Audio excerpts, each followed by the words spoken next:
लेखक बताते हैं कि उनके जीवन में दो पिता थे। पुअर डैड, गरीब पिता, उनके असली पिता, जो पढ़े लिखे और नौकरी पेशा थे, लेकिन पैसों की दौड़ में फंसे रहे। रिच डैड, अमीर पिता, उनके दोस्त के पिता, जिनकी शिक्षा औपचारिक नहीं थी, लेकिन पैसों और निवेश की समझ बहुत गहरी थी। इन दोनों की सोच ने लेखक को पैसे के बारे में दो बिल्कुल अलग दृष्टिकोण दिए। दो, संपत्ति, एसेट्स, और देनदारी, लाइबिलिटीज। अमीर लोग एसेट्स, जिनसे पैसा आता है, खरीदते हैं। गरीब और मध्यम वर्ग लाइबिलिटीज, जिनसे पैसा खर्च होता है, खरीदते हैं, लेकिन उन्हें लगता है कि यह एसेट्स हैं। सीख: अगर आप अमीर बनना चाहते हैं तो ऐसी चीजें खरीदें जो आपकी जेब में पैसा डालें, न कि निकालें। तीन, पैसों के लिए काम करना बनाम पैसे को आपके लिए काम करना।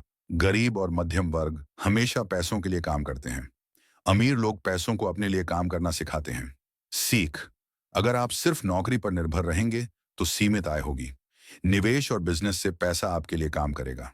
चार, वित्तीय शिक्षा का महत्व। स्कूल हमें पैसे कमाना नहीं सिखाते, सिर्फ नौकरी करना सिखाते हैं।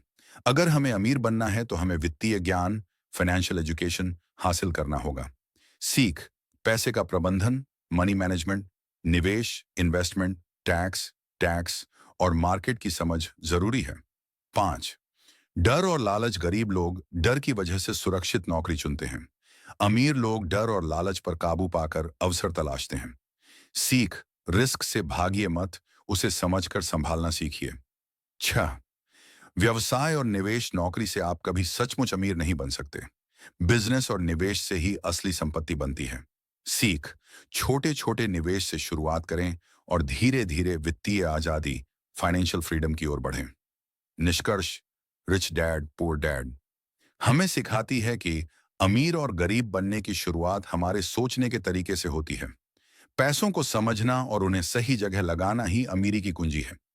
नौकरी पेशा मानसिकता छोड़कर हमें निवेशक और उद्यमी मानसिकता अपनानी होगी।